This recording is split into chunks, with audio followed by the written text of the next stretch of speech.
Цернокос. Здравствуйте, мои дорогие друзья. Микрофон не взяла. Сегодня у меня нет готового ролика. И чтобы сегодня я не была без ролика, поснимаю я, куда сегодня я еду. Так, едем с Ибрагимом за мясом бараниной. У меня заказ небольшой. Нужно замариновать 3 килограмма бараньих ребрышек, завакуумировать и отправить. Ну и вот мы сейчас едем с ним. И немножко вам поснимаю. Может быть, если получится, сниму в местном магазине. Это там у нас продают баранину. Отдельно есть магазин. У нас недалеко от нас. Минут 10 езды только. Дагестанцы привозят баранов туда, овец. Короче говоря, сами режут, разделывают и продают. У нас вообще в республике, сами знаете, перед праздниками всегда ажиотаж. Я, правда, не была в городе Назране нашем. Но говорят, очень много людей, много всего. Не протолкнуться, не проехать. Даже сегодня заказывала свое мясо у мясников своих. Они говорят, даже у них таксисты не принимают заказы, чтобы привезти их. Не хотелось ехать. Ну, туда я не поеду. Старший сын сказал, привезет мясо, потому что у меня опять мясо закончилось. Хоть я и говорила, что не буду брать заказы, но заморозки, я же говорила вам, что заморозки буду делать. Так что заморозки беру, готовую продукцию нет. Очень много отказываюсь.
Так, друзья, в магазине сидеть не получилось, потому что очень много людей.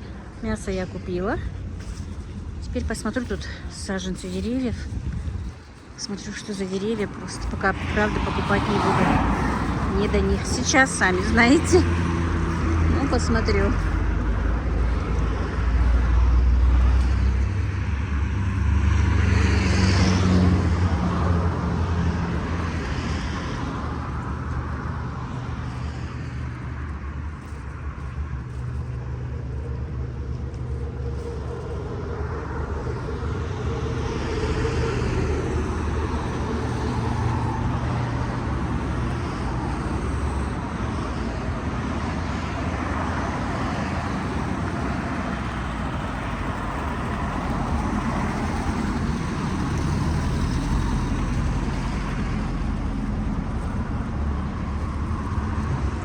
А в какую цену саженцы?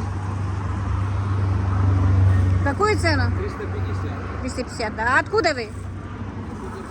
А? Краснодарский край, спасибо. Деревья 350, друзья, говорит, из Краснодарского края приехал. Ну, можно было бы, мне нужно было купить, но сейчас не получится. Я спрошу его еще. Так, теперь я зашла в хозяйственный магазин. Кое-что надо купить немножко, раз уж выехала с Ибрагимом. Сейчас заказов очень много.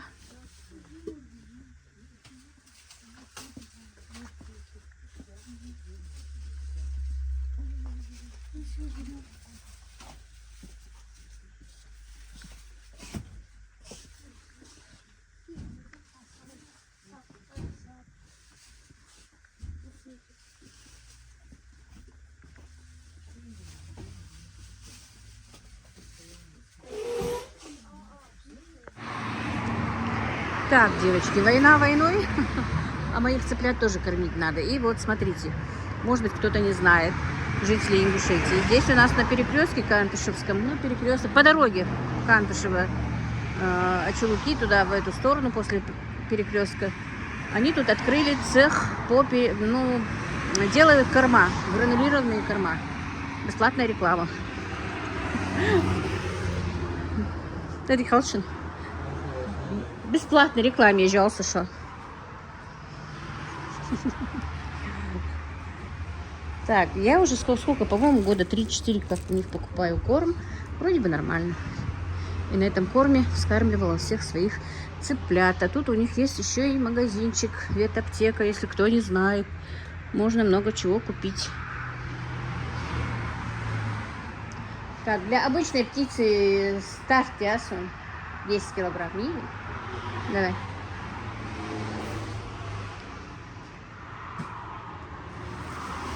А индюшиный бройлерный ивей?